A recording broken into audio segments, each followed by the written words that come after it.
Млади лица, испотени лето и премрзнати зиму, најчесто малолетни, секојдневно питачат низ улиците на Штип. Наместо во училиште, тие се пред маркетите со пружење рака и кутија за пари, бараат некој да се смилува и да им помогне. И покрај социјалната помош, сепак дел од ваквите лица знаат да бидат и мета од страна на полицијата, кога станува збор за ограбување, каде е многу често дел од нив просеки пред маркетите ги ограбуваат купувачите, кои ги оставаат испазарените продукти на рафтовите во продавниците. Па може. Може да ограбат. Па тие што се терат работата, треба да проверат кој шо какво некои взимат и пак просат. Да, и по становите одат. Да, тражат пари. Сега кој сака, кој може да, тоа е тоа. Не треба да дозволат, они дозволуваат пред продавница да седат и прават што сакат.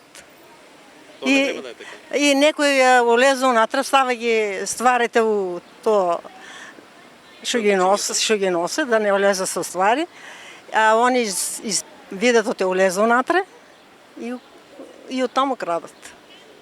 И оттаму на жената би открадеа и ташно. А за напаѓање може. Зашо да не?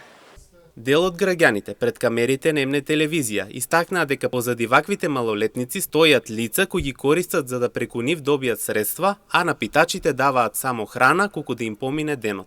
Други позадини имат, позади нив искористуваат ги децата. Можно е и децата предежно со страна. Не со Штип. Ја имам ги прашувано, вика ние сме едно има од Охрид, од Струга, кај пазарот баш. Треба да со страна. Да. Па просат. Не е ред. Зашо не е уред? Зашо да прости пред продавница? Нека работи. Не е работил, оставило дете там прво да прости. Тоа не бива. Сигурно стои. Не мора сам да биде он. Сам кој бидел, никој до живото. Не треба, ни 10 дна не треба дава. Не треба.